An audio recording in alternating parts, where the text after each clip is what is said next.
Researchers are now training models using reinforcement learning from human feedback. Instead of only copying demonstrations, humans compare outputs and rank which response they prefer. That preference data is then used to train reward models, and those reward models help systems learn what humans like. One approach uses something called the Bradley-Terry model. If humans consistently prefer one answer over another, the model assigns higher probability to the preferred response. That reward model is then used with reinforcement learning methods like PPO to optimize the language model. And this is one of the key ideas behind systems like ChatGPT. But researchers found a problem. The RLHF pipeline became really complicated.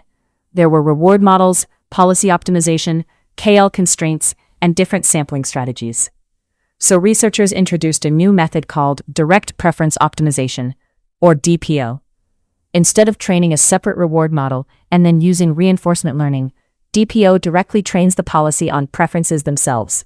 The model increases probability on the preferred response and lowers probability on the dispreferred response.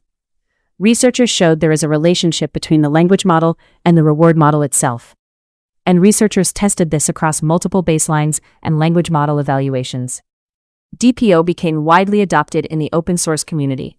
Many top models on the Open LLM leaderboard were trained with DPO. Models like Mistral and Llama also started using DPO as part of their optimization pipeline. But researchers also discovered another problem: reward hacking. As models optimize reward functions, they can start exploiting weaknesses in those reward functions.